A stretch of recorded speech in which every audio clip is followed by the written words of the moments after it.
So the conversation that we're going to have today is about, one, preserving capital. And everyone's at different stages of preserving capital, right? Some have a lot, some have a little. But whatever we've got to preserve it, and then we've got to grow it. So this conversation is about risk mitigation, first and foremost, so we don't take a step back, so we can spend time doing what we want to do. And then it's about growing capital. It's interesting because a lot of times, I believe, at least I've been caught up in this at moments, I think of life in terms of years. But in reality, it's moments. For example, my mom is 80 years old. Or excuse me, she would not be happy with that. She is 70 years old. She is 70 years old. She is 70 years old. And my thought process used to be that I have, on average, about 20 years left with her. But that is absolutely not true. What I have is, I live in a city where she does not live. I visit, we'll say 5 times a year, on average.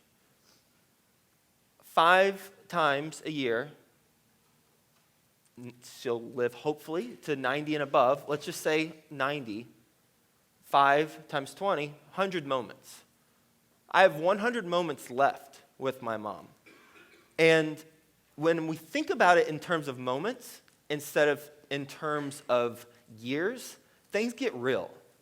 And that's where capital preservation really comes to the forefront, because time is so important. So I honor you for being here, and that's the focus for our conversation. A little bit about me. I've done over 1,300 interviews, one-on-one conversations with real estate investors. And my company now controls over $300 million worth of apartment communities. And 5 years ago, I was at $300,000. So in 5 years, my business partner and I, and all of our investors, have grown the company to $300 million.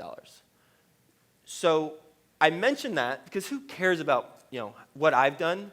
I mention it because it's the conversations from these investors that these 10 things are about, and it's from my own experience. So it's not just me learning through my experiences, because I am an active real estate investor, but it's also the conversations with over 1,000 real estate investors I've had on the show. So here we go. Top 10 reasons why most investors fail. And I'm not going to leave you hanging. I'm going to give you solutions as well. So I'm not just going to say this is what you shouldn't do and then stop it from there. Dirty word, 2008. Who has a business right now that is set up to sustain, not thrive yet, but just sustain another 2008? Who's set up right now with a business that will sustain another 2008? Good. Who's set up with a business right now that will thrive during another 2008? Excellent.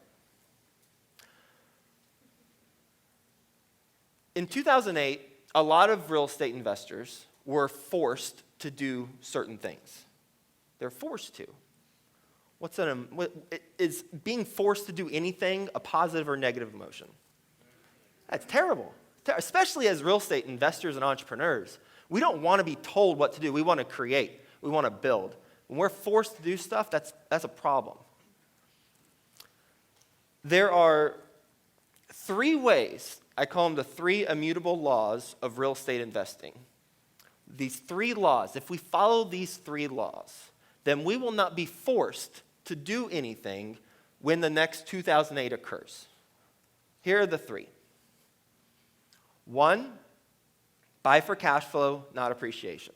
And by the way, with any 3 things, we can come up with scenarios where you can punch a hole in something, but generally, if we follow these 3 things, we're going to be set up for success. Buy for cash flow, not appreciation. Now, what does that specifically mean?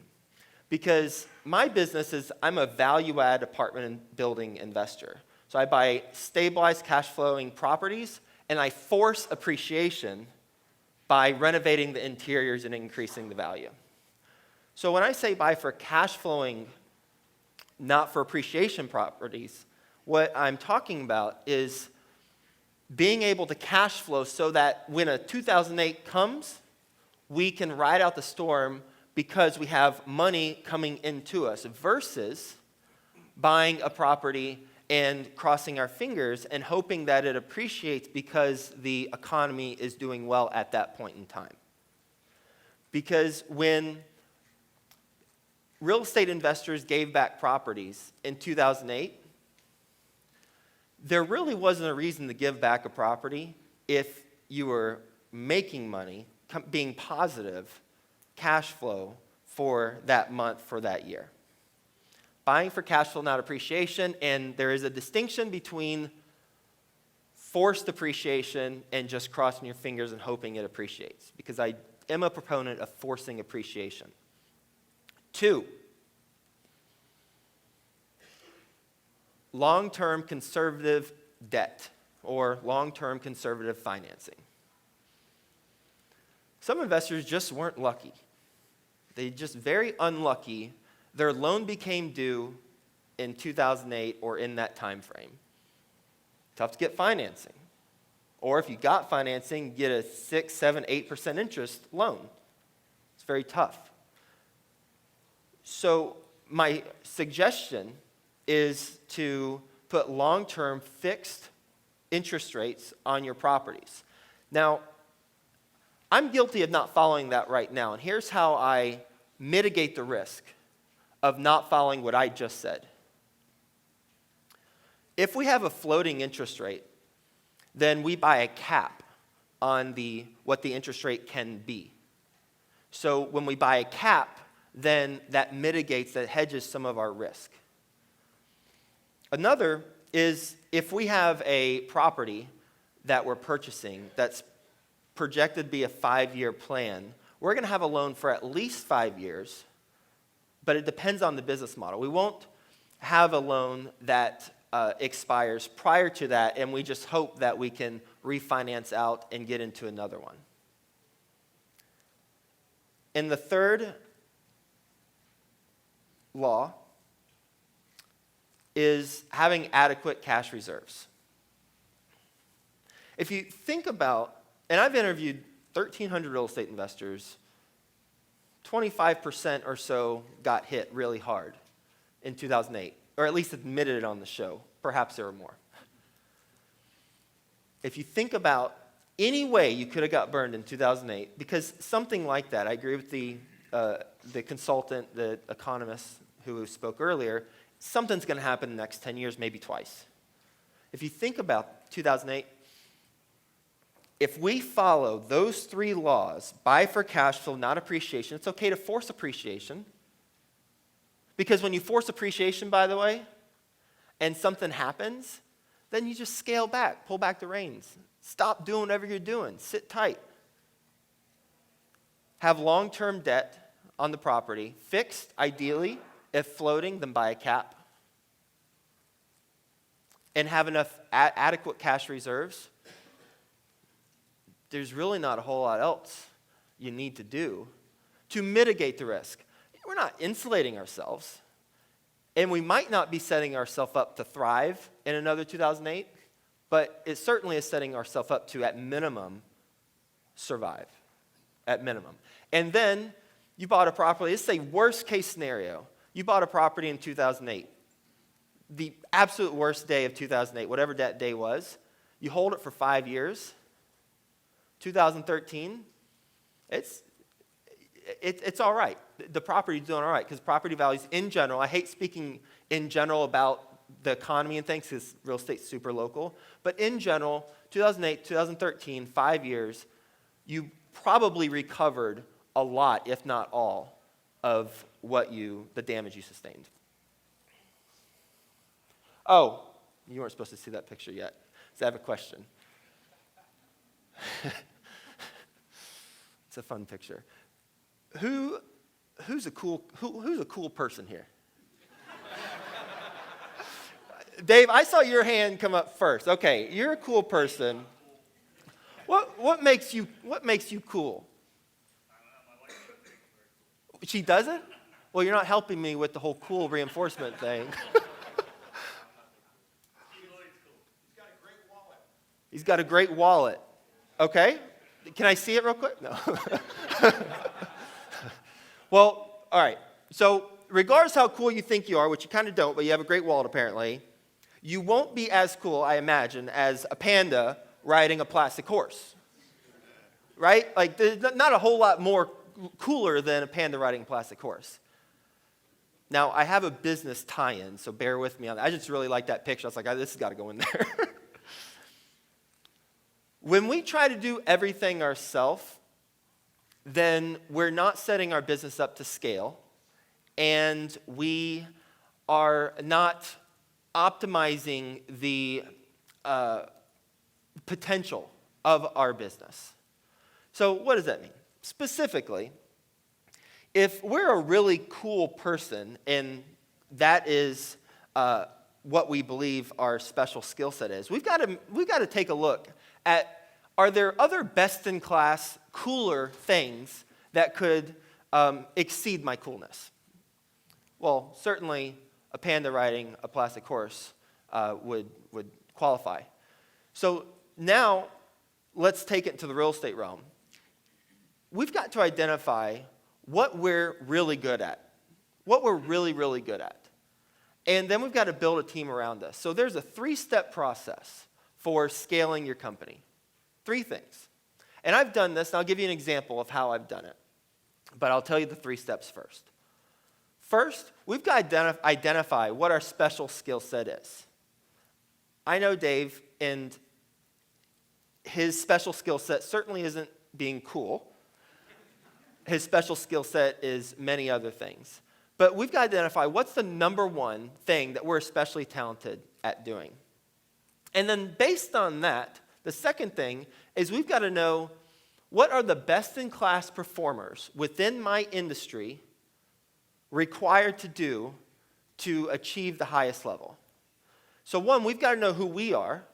2, we've got to know the lay of the land, and based on those companies that are excelling at a higher level than we are, what skill sets are required? And then 3, we partner up with those who bring those skill sets that we don't have. Those are the 3 steps to scaling your business. And the reason why investors perhaps not fail, but they certainly don't scratch the surface of what they could do, what they could build, is because they try to do it all.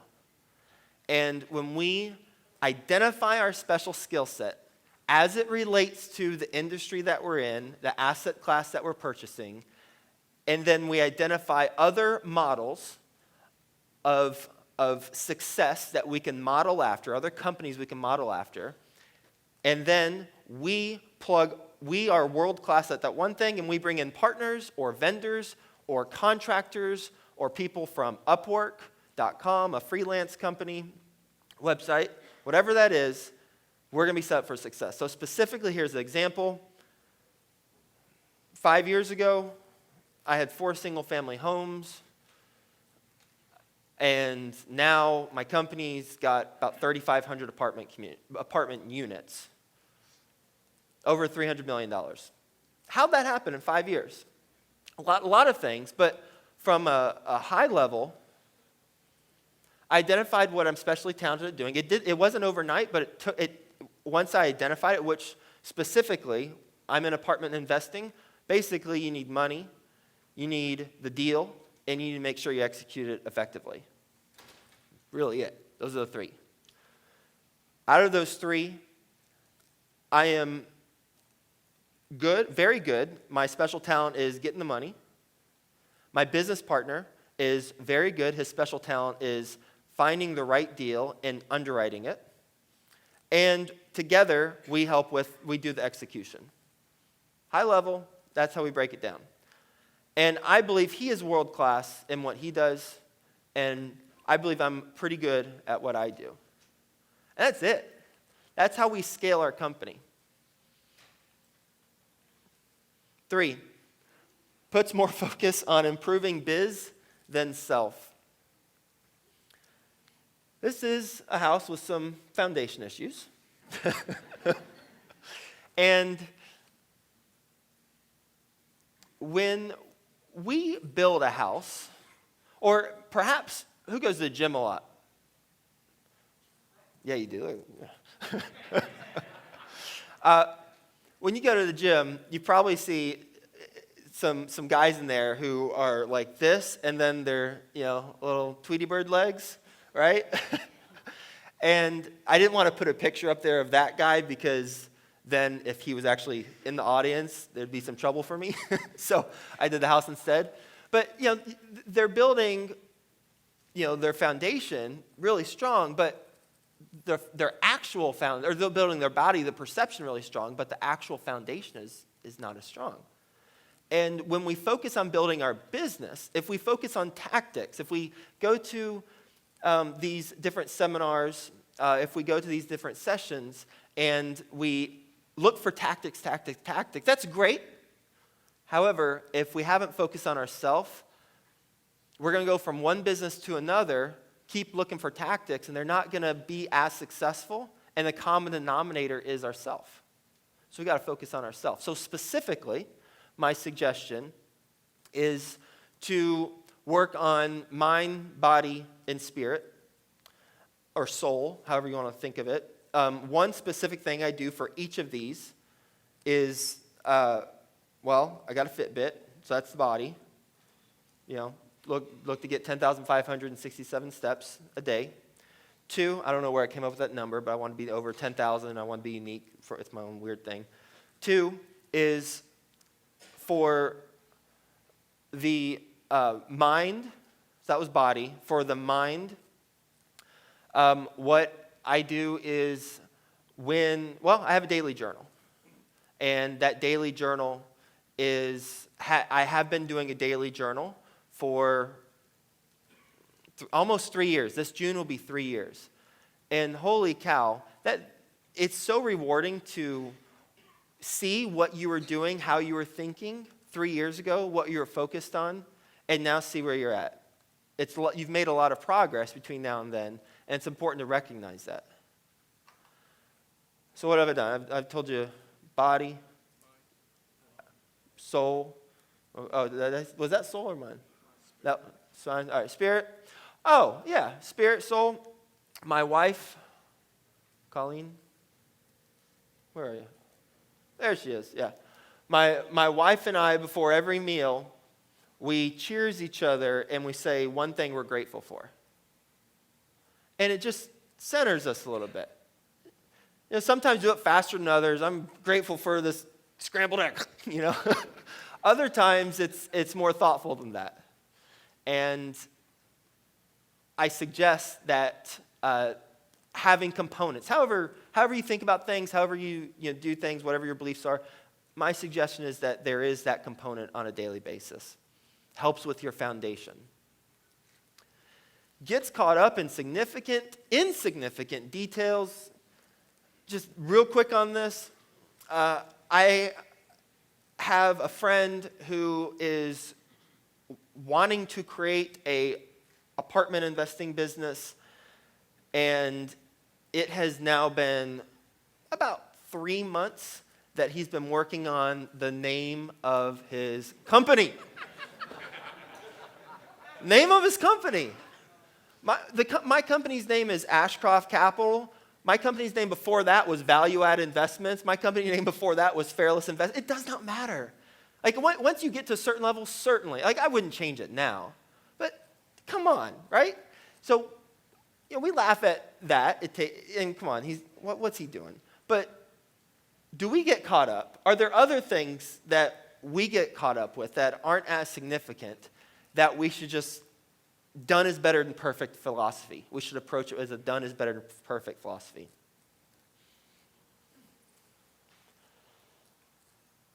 These guys are in trouble.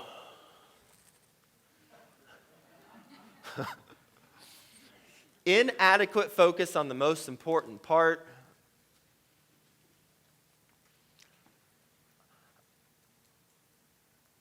I get a lot of questions about what cap rate are you buying the property at? Wrong question. I'll answer it. Wrong question, though. I get questions about what market? Tell me more about the market. It's important, but not the most important thing. Most important thing with anything that we do as real estate investors is the business plan and the execution of that business plan. I was just in New York City meeting with a bunch of investors for a week, and we just got into Philly for this conference. One of my investors, he invests with a group in Manhattan. And this investor of mine and family friend, he is incredibly successful, owns his own hedge fund, has about 50 employees in New York City. And he mentioned to me that he invests with this other group in Manhattan, and they present him opportunities where they're buying properties at not 3 caps, not 3.5, but 2 caps. Yeah, 2 caps. And my investor told me, he's like, holy cow. At first, I was like, what the heck? How are you able to do that? But then they've got a business plan. They've been doing it for, I believe, decades. I don't know the group personally. I believe decades. I will interview them on my show sometime. For decades.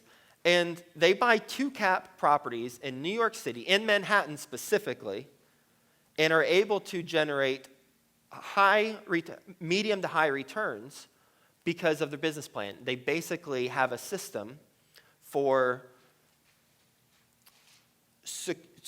ensuring that the residents don't cheat the rent-controlled apartment system. So they buy rent-controlled apartments, and then they have a system to make sure that the residents don't pass on their lease to future family members or friends. So basically, they just uphold the law of the system. And that's the primary way they add value, because there's a lot of things that happen apparently. I've never invested in New York City, but apparently that's what takes place.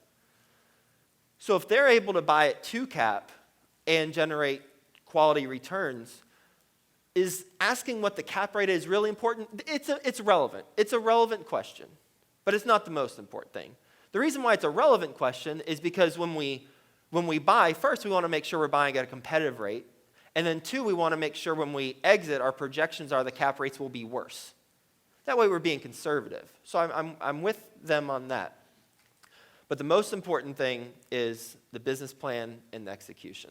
And if we had 5 individuals up here and I was one of them and we debated this, everyone would have a great point. But I would stand by business plan and execution. Loses focus and consistency.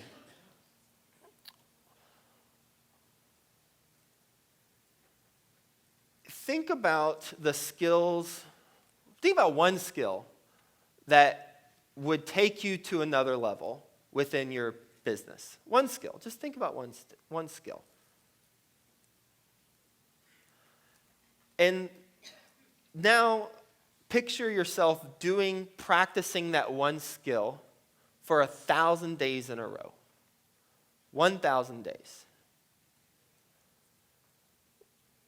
People ask, hey, you got $300 million worth of apartment communities. How'd you grow the company? Well, for the last 1,300 and some days, I've had a podcast interview release.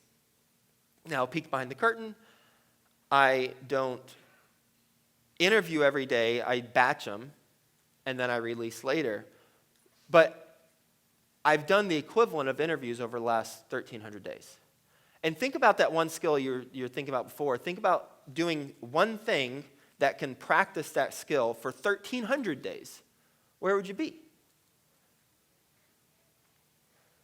We live in a shiny object society. We got to have instant gratification, and that's great because every one of us who focus on consistency over a long period of time, we're going to rise above. And not from a negative, us versus them mentality, but just it's a fact. We do things consistently over a long period of time, we're going to elevate our game. And for whatever reason, generally, our society, if something's challenging, there's so much information coming at us, so many different opportunities, then we bounce to something else. And fast forward 5 years, we'll have a lot of really good stories, but not a really big portfolio.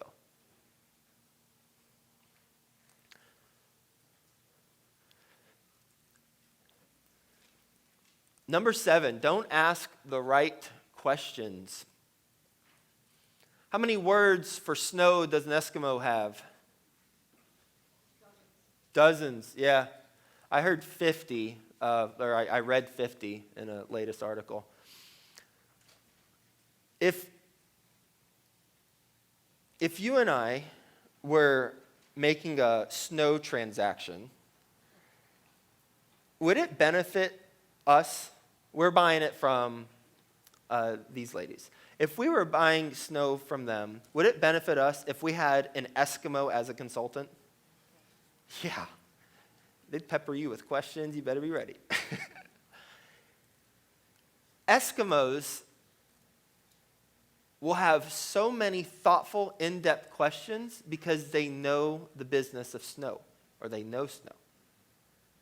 When we do real estate transactions, we've got to have the equivalent of the Eskimo mindset as it relates to snow, or people on our team who know how to ask those questions.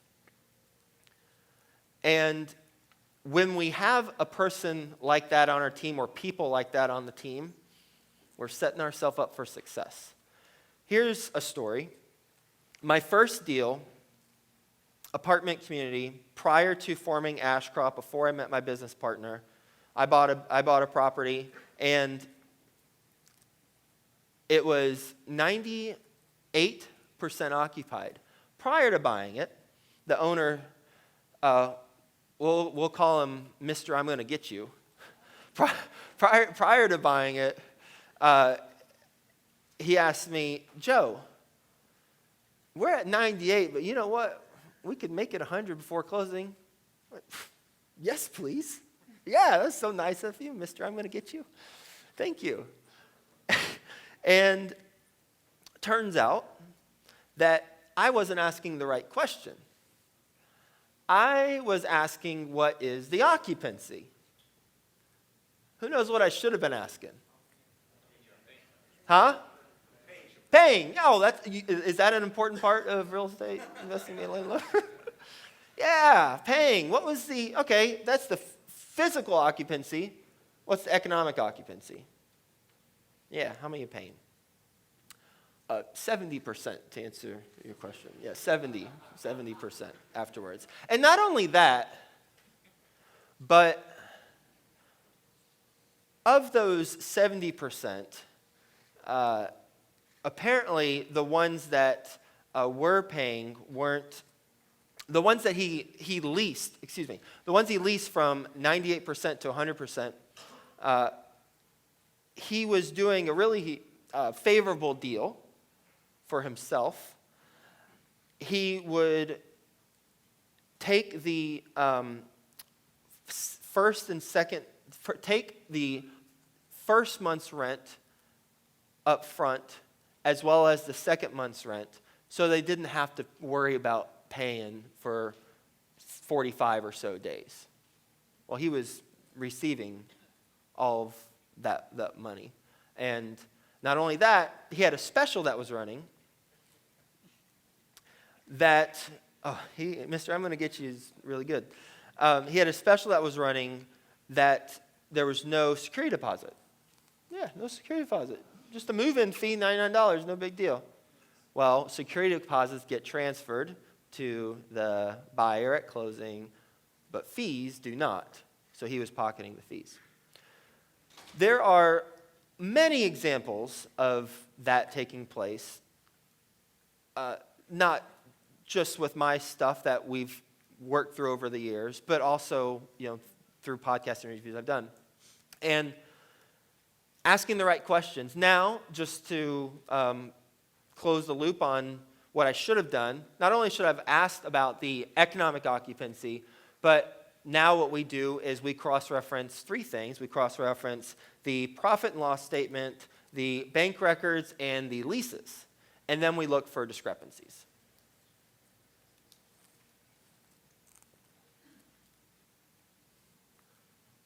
Who attracts crazy? You got crazy eyes at me too. There you go. I like that. Those individuals who are around us are those individuals who we attract. So think about who you got around you. That's who you've attracted. That's who you've chosen to bring into your circle. And in order to have attractive individuals around us, we have to be attractive. So here is, and instead of just theory, I'm going to give you a specific example of, say, attracting brokers. And I'm in multifamily, so I'm going to use a multifamily broker example. Say that you are new to not quite seasoned in multifamily, but you want to get a bigger deal. Brokers are a great resource for that. The challenge is that you are relatively new to multifamily and you don't have the track record. So how do we attract an attractive broker? Someone, he or she, is experienced in industry and can be a phenomenal source of deals. And by the way, we really only need a handful to be well on our way. Well, here's some ways that are out of the box. You pay them a consulting fee, $150 to $200 an hour. How many commercial real estate brokers do we have in here? Do we have any? Got one. Have you ever proactively been offered to be paid a consulting fee? Huh? No, you haven't. Would it make an individual stand out to you in your mind if someone says, hey, I know your time's valuable, I'm getting started, I've got some credentials, I'd love to just pay for your time? Absolutely. Yeah. There's one way. And I imagine that you're likely going to make more money when he or she provides you with a deal than, say, $1,000 of consulting fees that you pay to that broker. It's going to stand out. It's going to stand out. Number two is go look at the deals that the broker, he or she, has already sold. Go look at them, visit them, and then go back to the broker and say, hey, congrats on all these deals, the following deals. Here's the ones I liked and ones I didn't like, and here's the reasons why for what I'm looking for. That's going to stand out too. 3 is the team members that you have on your team. My suggestion is to start with a property management company and find a high-quality property management company and name check that property management company when you meet with brokers, because they know you're serious. 4 is if the broker provides you with suggestions, then with recommendations, then once you follow up with those individuals, go back to the broker and tell him or her, hey, I had a great conversation with so-and-so. Not a lot of people do these simple things.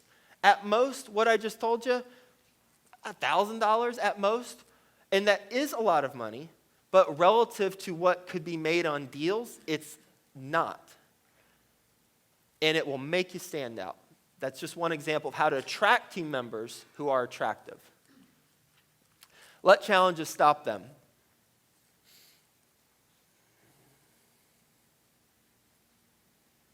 William Trago. Who knows William Trago? William Trago, so Colleen, my wife, and I were at the American Revolution Museum yesterday. There was a painting on the wall of Valley Forge.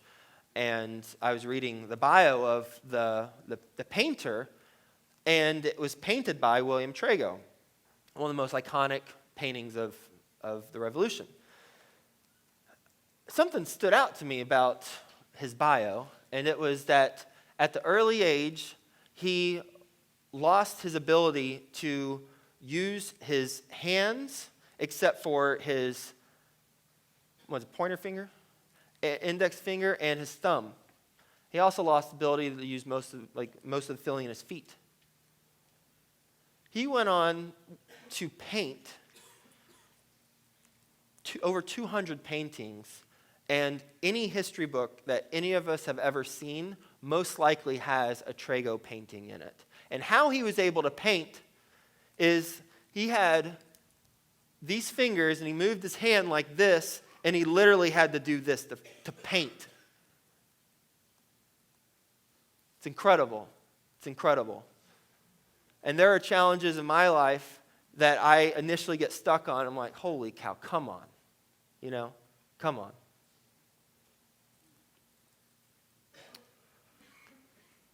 A real estate example, real quick. As I mentioned, I was in New York City this past week, and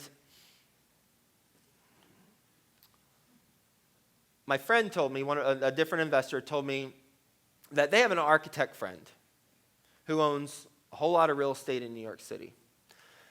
30 years ago, in the 1970s, 30 plus years ago in the 1970s, this architect had a roommate in a rent-controlled apartment in Chelsea, paying like $200 each, something like that, $400 total. It was a really good deal at the time. It's a really, really good deal now, right? I think rent's gone up maybe like $600 or so. Well, 30 years ago, architect and his roommate, the roommate went to the landlord, got architect's name off the lease, and then roommate tried to charge architect a lot of money for the apartment. Right. Architect said, I can't do that. I wish you didn't take me off the lease. I'm going to move out.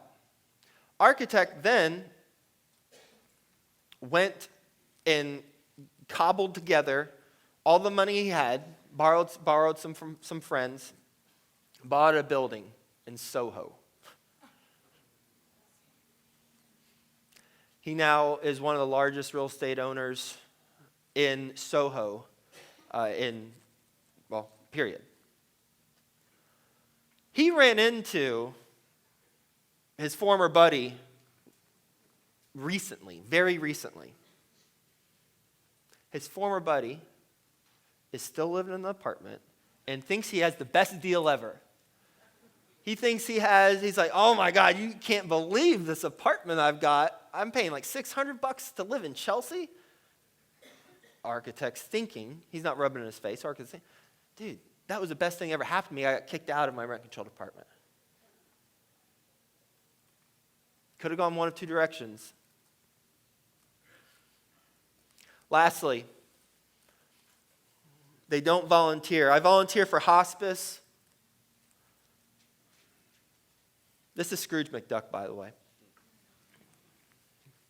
I volunteer for hospice.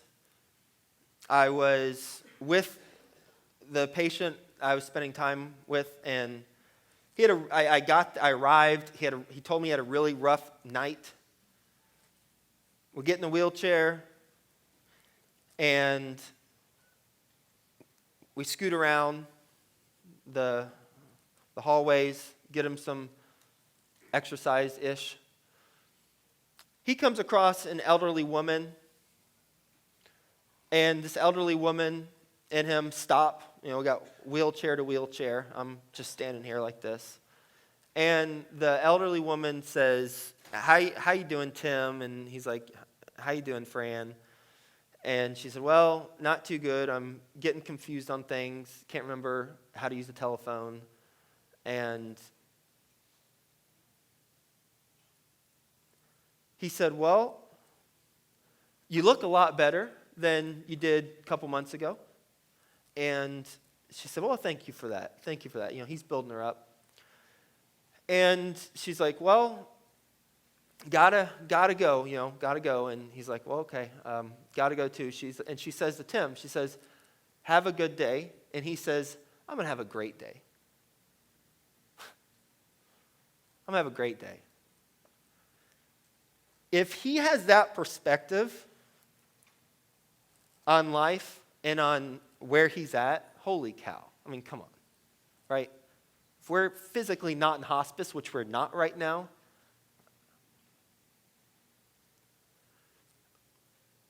the perspective from volunteering puts things in perspective with our real estate business. And the law of reciprocity is real. It's a real freaking thing. And when we volunteer, when we give back, then we get it tenfold. And that's what we got. Thank you, everyone.